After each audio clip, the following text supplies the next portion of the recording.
We here at the Sports History Network proudly partner with 26 podcasts, all revolving around the history of sports.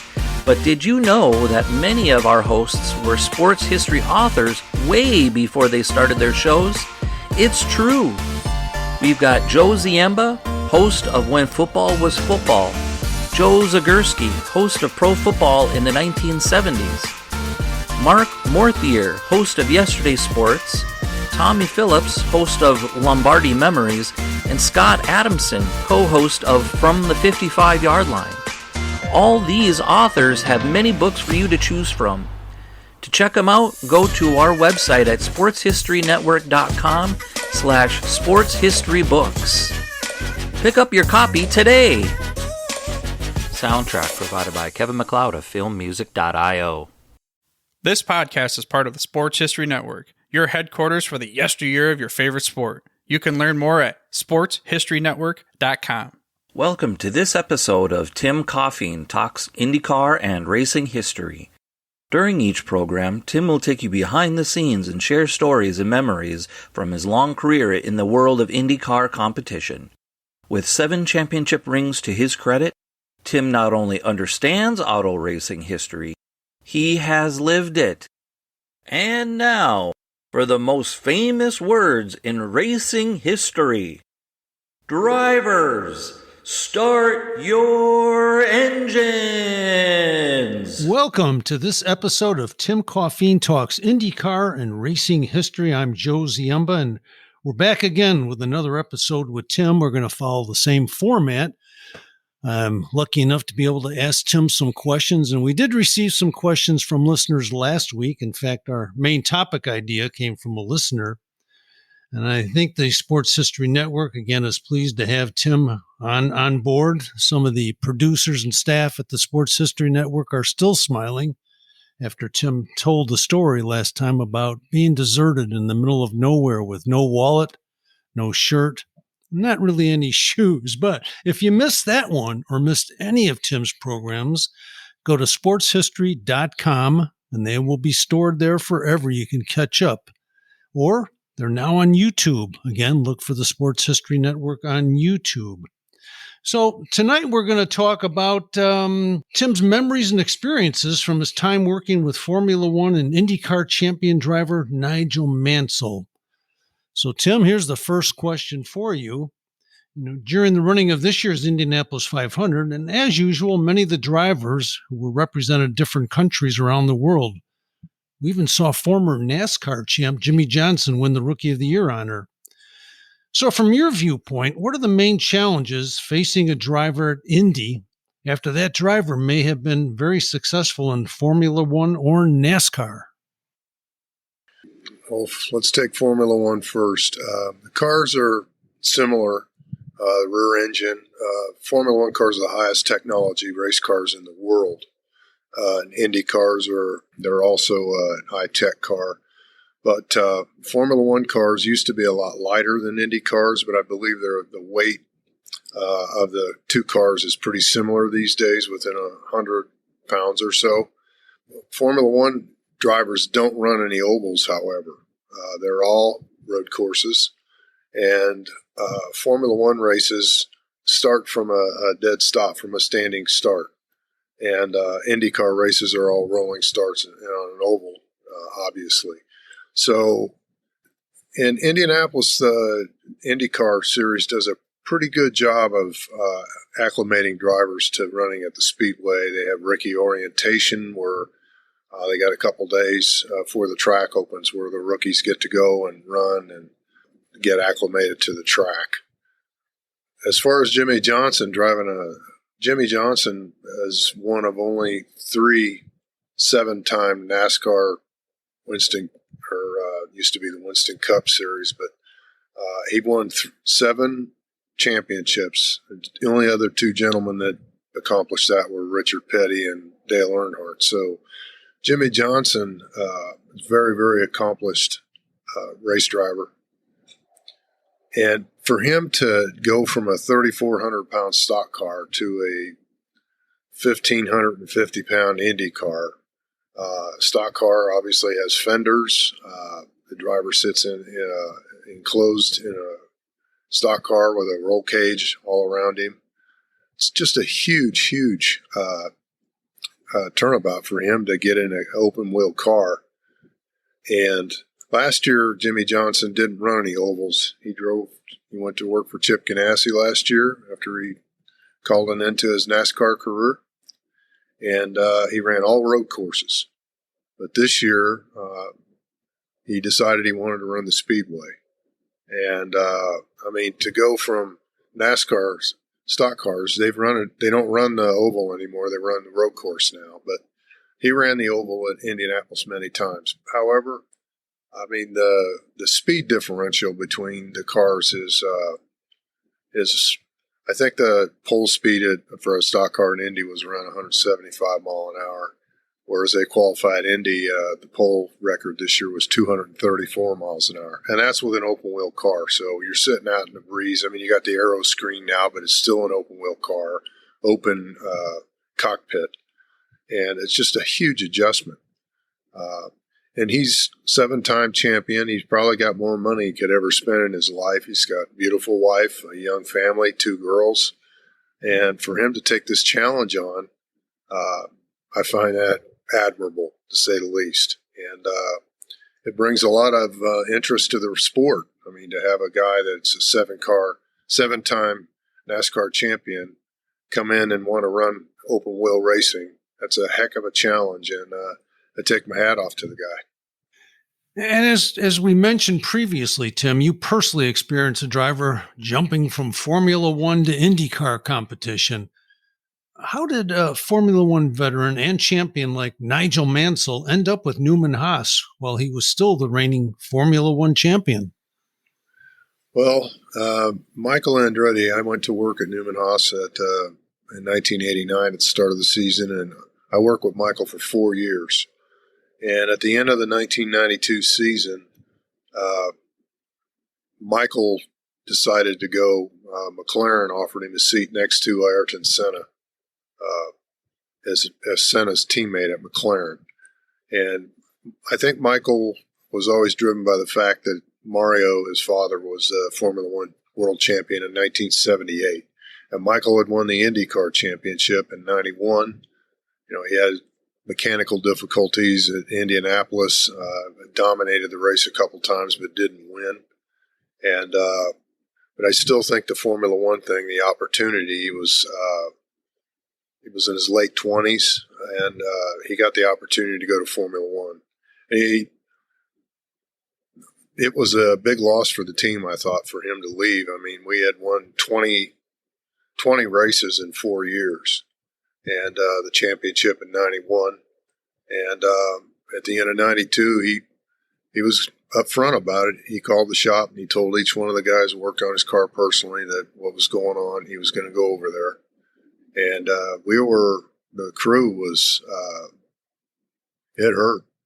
But Carl Haas called us all together. And they told us to keep our chins up. He said it was true, Michael was going to leave. But he said, I'm going to have an announcement to make here in the next couple of days, and you'll be pleasantly surprised of who our new driver is going to be. Well, a couple of days later, Carl Haas walked in the back shop while we were working, and he was with Nigel Mansell. I remember Nigel wanted to sit in a race car and see what they felt like. And one of my first memories of him, he climbed in this car, and he had on a cardigan sweater and a tie, proper English gentleman. And Tom Wirtz, the chief mechanic, was pointing out things in the cockpit, how things were different, from an Indy car to Formula One. And he looked down at Mansell and he says, Nigel had the sweater and a tie on. He says, "Do you always drive in a tie?" And Mansell got him in a headlock and pulled him down in the car with him. And I said, this guy might be all right. We might have some fun with him. And another thing I remember about him, he walked by one of the cars and he looked at it and he says, "Is that number 3 brake line on that car?" We said, "Yeah." He says, "That's a bit archaic, isn't it?" He says, "We run number 2 brake line. It gives you a lot harder brake pedal." And I went, wow. He was walking by the car and already picking up on stuff we did that he thought we can improve on. But so It was a Carl did. It was a revolution, really, because Nigel was the reigning champion. He wasn't happy at Williams, obviously. Him and Frank Williams, owner of the Williams Formula One team that he had just won the championship for, didn't get along, and Carl went over there, and somehow, I mean, that's a coup. I mean, and all the publicity it brought to Indy Car, it was quite an accomplishment for Carl Haas. Obviously, it hurt to lose Mike, but to know you got the reigning world champion to drive your car the next year was a big plus for us too. And Tim, since Mansell did replace the highly respected Michael Andretti, was it difficult for you and the team members to not only accept a new driver, but basically also a new personality on the team? Well, you know, when I went to work at Newman-Haas, it was when Michael came there, so we kind of built something together. And I really liked working with Mike. I mean, he's a hard charger, and he was a friend of mine, and I just really liked racing with the guy, and we had a really good racing team. The guys got along well together, and it hurt when he left. I didn't want him to leave, but I understood. But I went to work at Newman-Haas because I wanted to win races and championships, and Mike decided to go to F1. I couldn't control that, and Carl Haas said our new driver is going to be Nigel. I mean, it was it was going to be an interesting season in 1993. So it was something that it was a challenge, but at the same time, I mean, saying what can we do with this guy, and we'll give him the best ride we can. It'll be interesting to see how he would do on an oval. He'd never driven on an oval, and see where it took us. So it was a challenge, but at the same time, I think the crew really looked forward to it. Good. Were you shocked personally when Nigel Mansell walks in?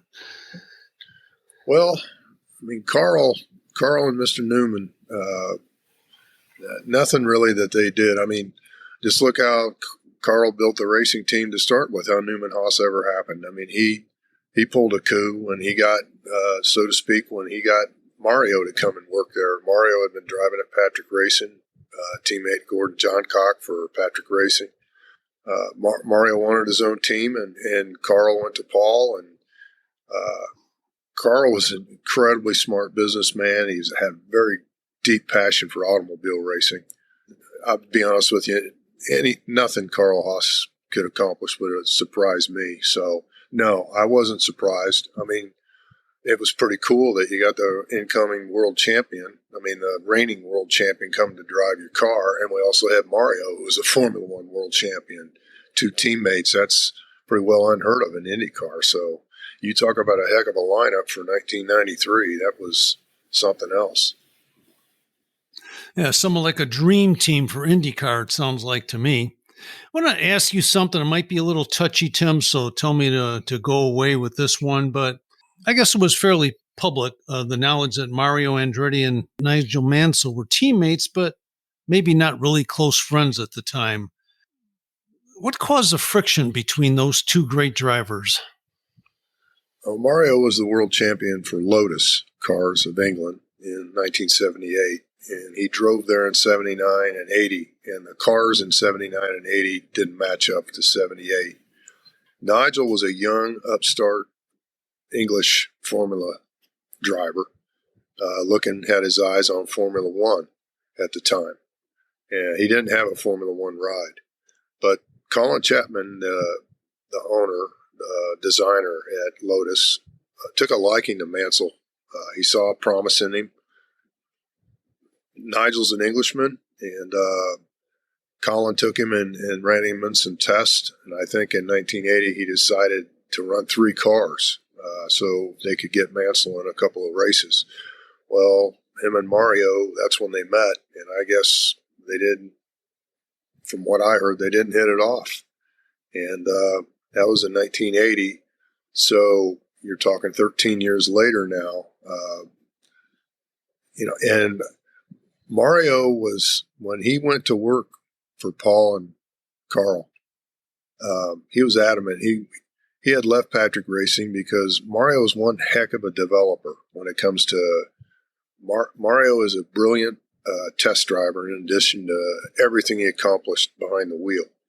And I think that he believed that if he could get his own team when he went with Paul and Carl, that Mario liked developing anything. I mean, he liked testing as much as he liked racing. He was always looking for the unfair advantage. That was Mario's creed. And so he got his own team with Paul and Carl and got out of a 2-car deal at Patrick because he was sharing everything he figured out. And so Newman-Haas was a 1-car team, and the only reason it went to 2 is because Mike, his son, lost his ride with Craco at the end of 1988. They let Michael go and hired Bobby Rahal. Well, I think Mario stepped up to the plate, and that's the year that Kmart and Haviland agreed to sponsor Newman-Haas as a father-son team, Michael and Mario, and that's the reason that Newman-Haas went to 2 cars. I really believe that Mario helped Mike get in the door there, and that's the reason they were 2 cars. So when Michael leaving, I'm not too sure that Mario was real happy about. I mean, Nigel was a rookie in Indy Car, even though he was a world champion, and and their past background entered into it, and so yeah, it was. We heard rumors about it, and we found out. Did it cause any problems with you? Here we have the Newman-Haas overall team, but then you're divided by car. Was there any disconnect between the 2 teams, between Mansell and Andretti at that time? I mean, when you work on a racing team, I want to be emphatic about this. I mean, every mechanic that goes to work on one of them teams, if your heart's in the right place, you want to win the race. And you might have a teammate that you have 2 cars, you got 2 drivers, and you got 2 separate crews. So you might work in the same building all the time, and the bay next to you will be your teammate's car, and those guys will be building that car in the bay next to you. And then when you build the car and you load it in the truck, you get in the van and you go to the airport to fly to the race, and you're sitting next to your teammates that work on the other car. Fly next to them, sitting in the airplane, riding the van to the track with them a lot of times. But once you get to that track and you roll that car out into the pits, your teammate might as well be driving for another team. I mean, you want to win every race you go to. If your heart's in the right place as a racing mechanic, you want to beat anybody that's on the track. That's why I went to Newman-Haas, because I saw the capability of working with Mike and winning some races. To answer your question, it was. You could feel the rivalry, and it did get pretty intense between the crews. Well, thank you for your very honest and forthright interpretation of that situation, Tim, so many years ago. And back to Mansell, he was very successful in that rookie year. What would you consider his main problem or challenge as a driver coming from Formula One to IndyCar? Well, the number one thing is he'd never raced on an oval. And Ed Nathman had been our team manager my first 4 years there. He left at the end of when Michael left, at the same time Ed left. And Carl hired Jim McGee to come run the team. And Jim had worked with Mario when Mario was a rookie. And McGee's one of the smartest guys in IndyCar racing history as a mechanic and a team manager.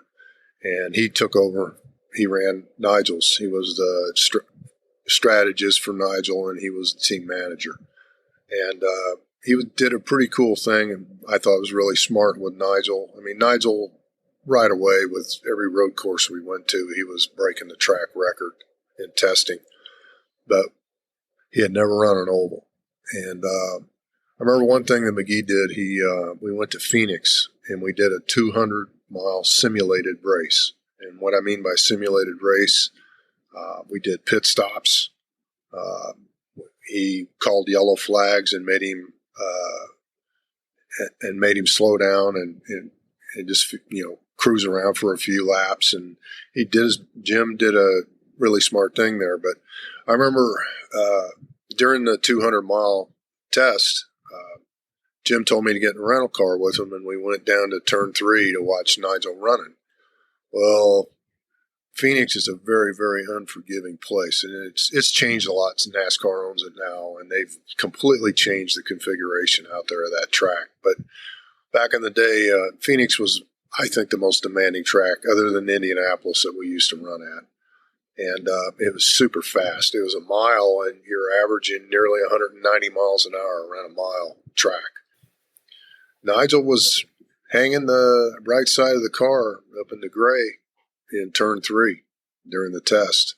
And Jim looked at me and he said, "You've been around long enough to know what can happen if you keep tempting fate like that." And we got back in the car and went back to the pits. Well, when we went back in April for the race, the first practice session, Nigel was way faster than anybody on the track. And he was really aggressive you could tell he was really standing on the gas hauler in the corner, up high into turn 1, up near the gray. And in the second session, exactly where I just said, in turn 1, entering the corner, he lost it, and it backed into the fence. It was a heck of an impact. We heard it, and you saw him go out of sight, and you heard the tires squealing, and you heard the boom when he hit the fence.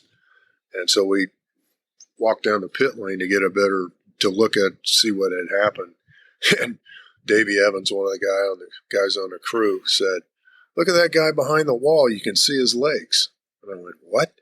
And you looked, and there was a guy standing on the other side of the fence out in the parking lot, and you could see his legs. And Nigel had hit so hard backwards that it knocked a hole in the fence.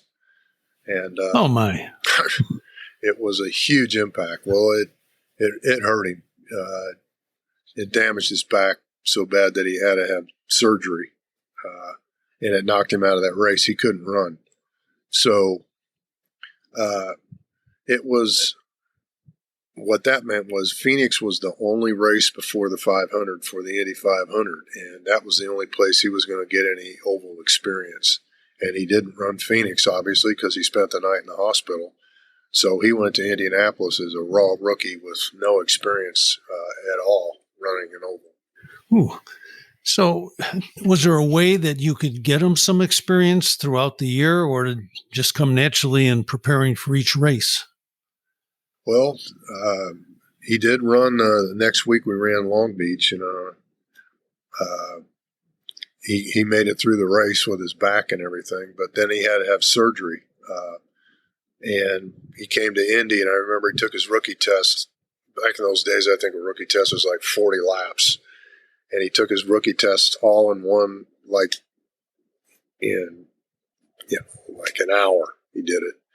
And they turned him loose. He qualified. We didn't qualify really well. And we figured out later it was a set of tires that were on the car that we didn't. They were not a good set of tires. And he went back to Florida. So, I mean, he didn't have that many laps. I remember Mario scuffed his tires for him for the race. You got to have a lot of sets of tires for 500 miles. And he went back to Florida, and he came back race day and ran the race. But that was his first experience. And I don't know how many Formula One guys I saw this happen to in my life. I remember as a kid, Graham Hill slid through his pit on his first pit stop. Emerson Fittipaldi in 1984, I remember seeing him come down the pit lane and lock the brakes up and slide through his pit. And Nigel did the same thing in 93. We figured out that on carb day, we figured out the tires were the problem in qualifying. And so Jim McGee said, "First yellow, you come in, we're getting those things off the car." And he started, I mean, he really went to the front then, and he got up into the lead. But coming in the pits, I remember he locked his brakes up and he slid 2 pits down, and we had to pull him back into the pit box, which put us all the way back to the back of the queue.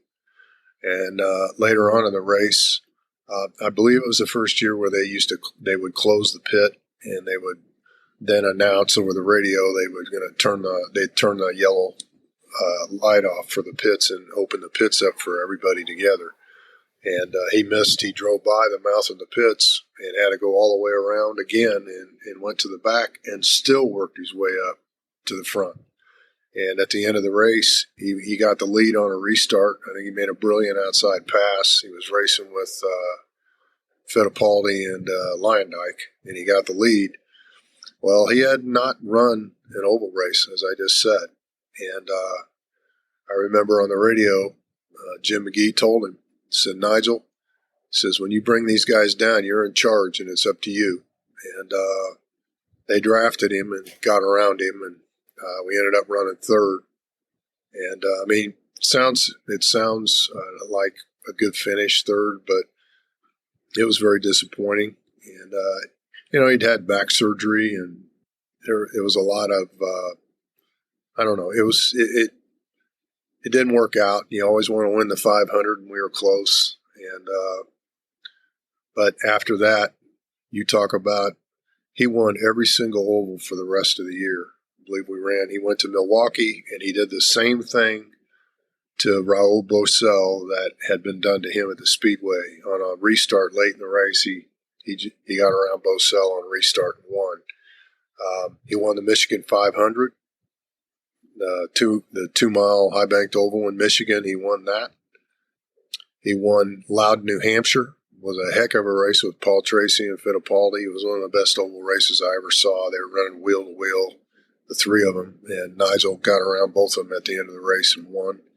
And then the last oval of the year at Nazareth, he won that.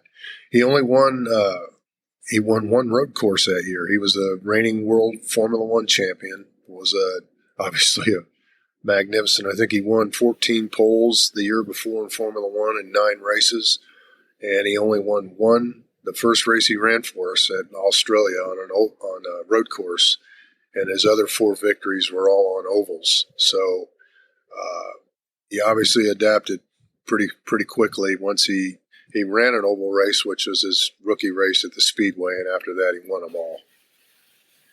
Oh, quite an accomplishment. So if you're going to compare a couple of drivers that you worked with in back-to-back years, what was the driving style like, or any differences between Michael Andretti and Nigel Mansell? Well, the very first race we ran in Australia with Nigel, he won the pole. And he was, I think Nigel's the only guy to ever, his rookie race, the first Indy Car race he ever drove, he won the pole and the race in Australia. But he started on the pole, and right away I noticed something different than Michael, because Michael Andretti might be the best guy at starting races I've ever seen in an Indy car. For instance, in 1992, back-to-back oval races in Milwaukee and Indianapolis. At Indy, he started 6th and was leading in the first turn. And at Milwaukee, the next race, I think he started in the 3rd row.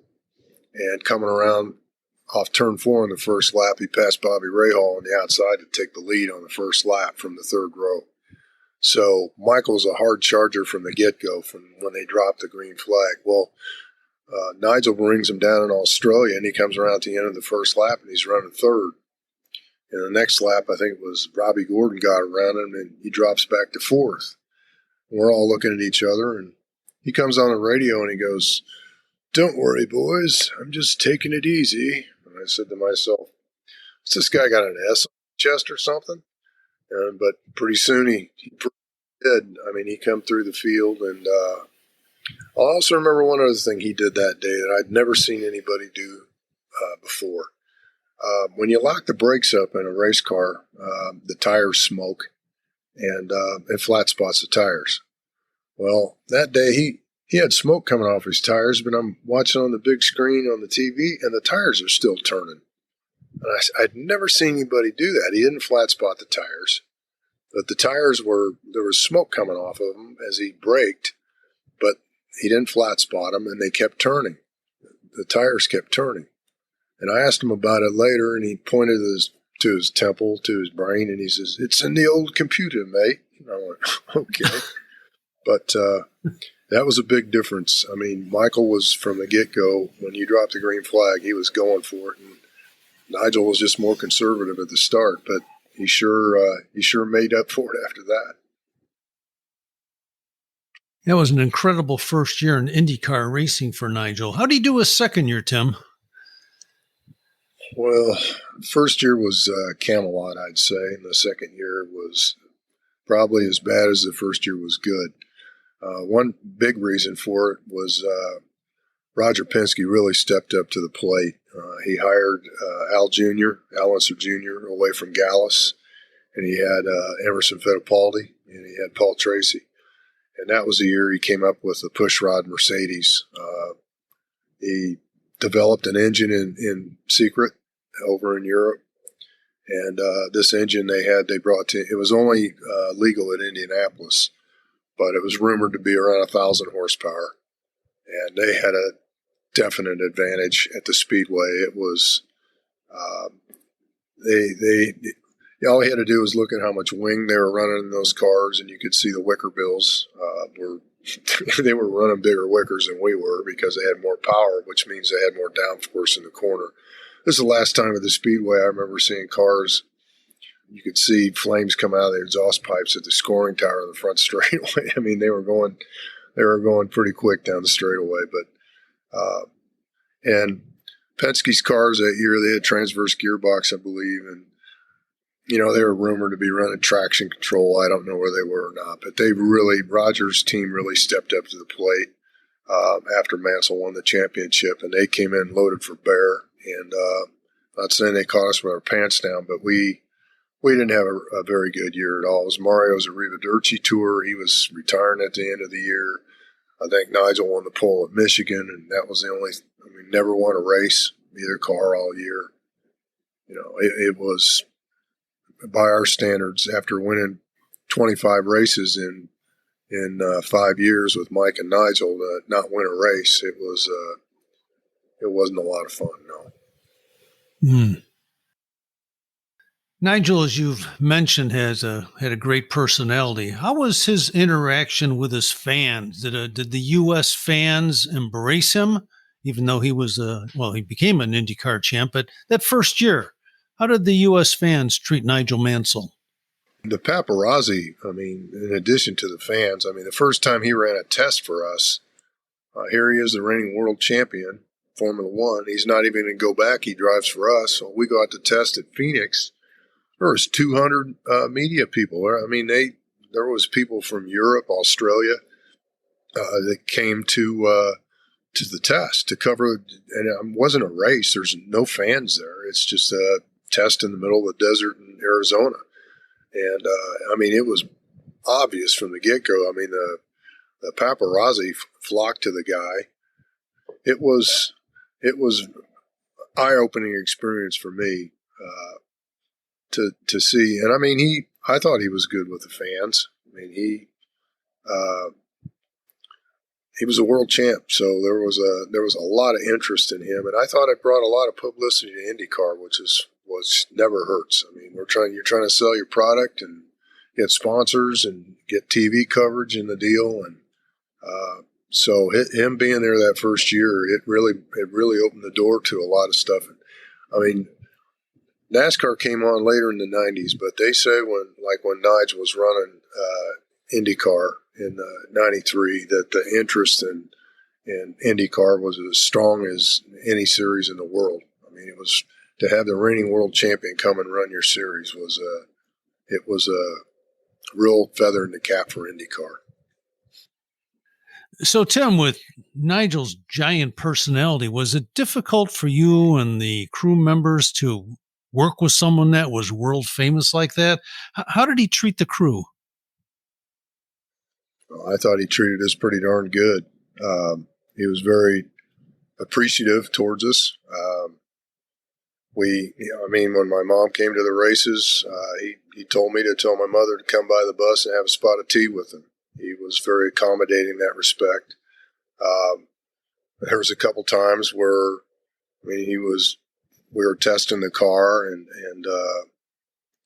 the engineers would want a suspension change or whatever, and he'd come over to us, the guys who were working on the car, and said, "How long is this going to take?" And we said, probably 45 minutes.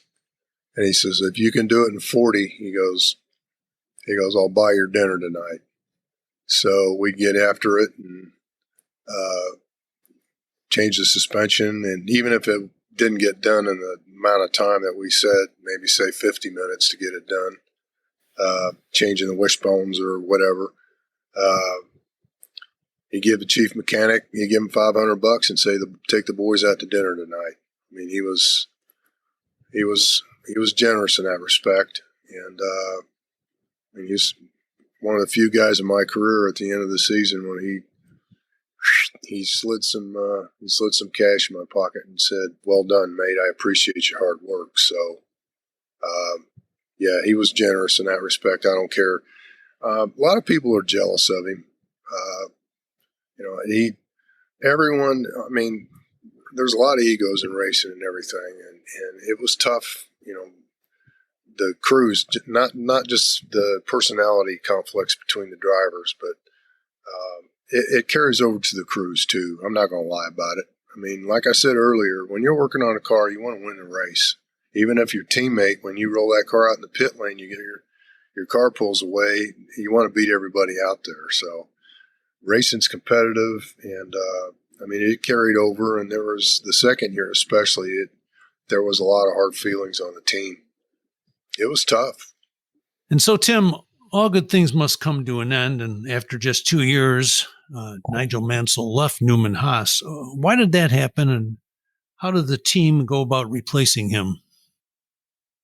Well, Nigel didn't like to test, and in Formula One they had a test driver. And the first year we raced, he tested because he didn't know the tracks and the circuits. But he thought the second year that and Mario was big on testing. There was a bit of a clash about that.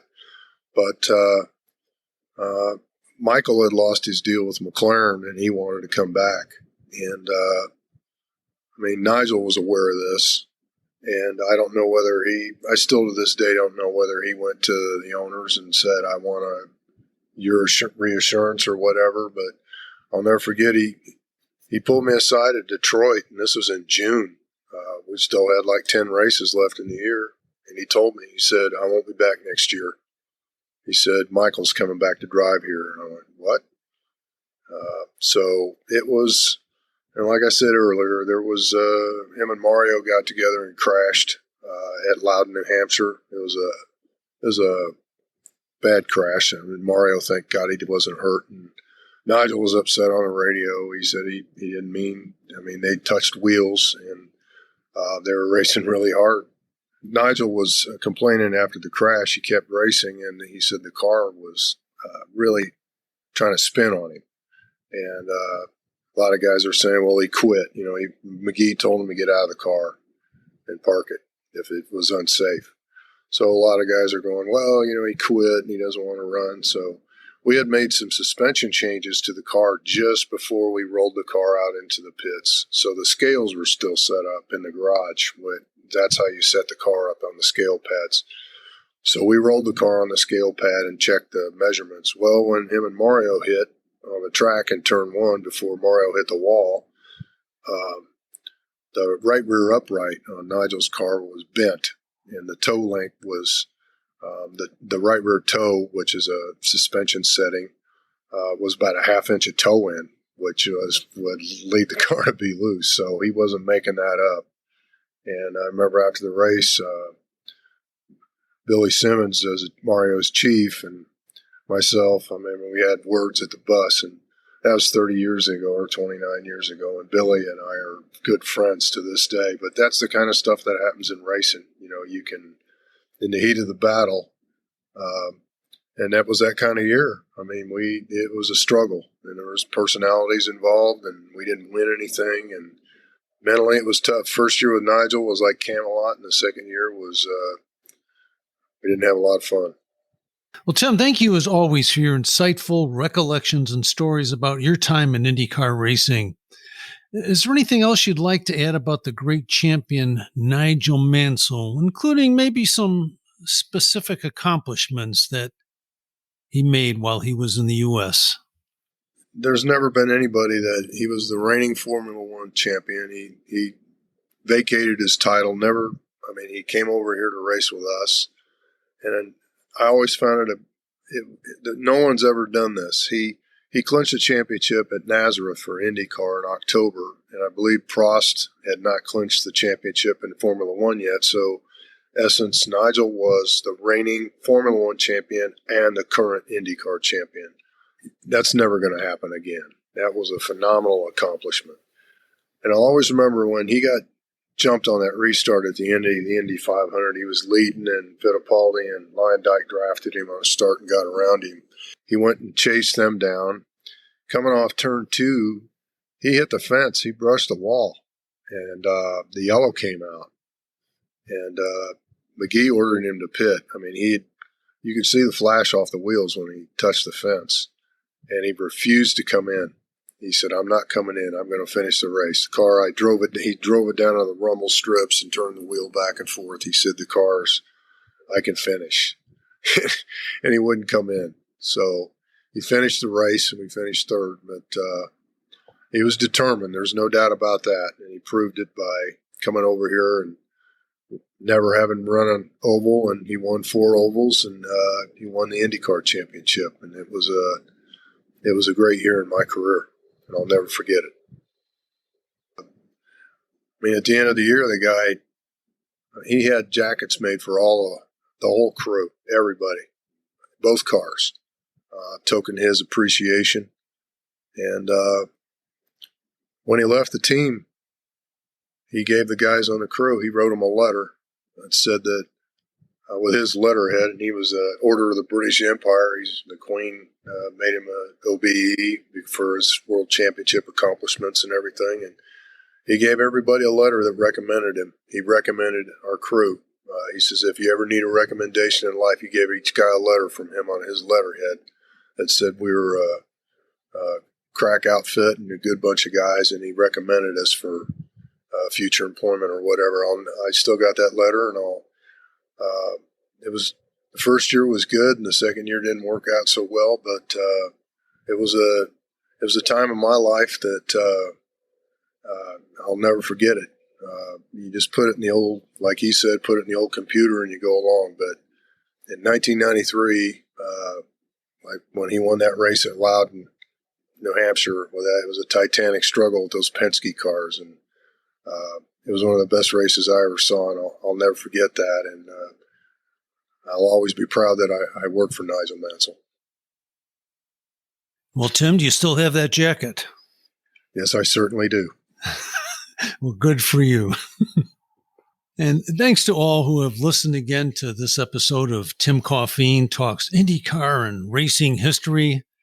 Again, check with the sportshistorynetwork.com if you'd like to leave a message or a question with Tim. And we hopefully will see you back here next time as Tim continues his amazing memories and recollections of IndyCar racing. Thank you. This podcast is part of the Sports History Network, your headquarters for the yesteryear of your favorite sport. You can learn more at sportshistorynetwork.com.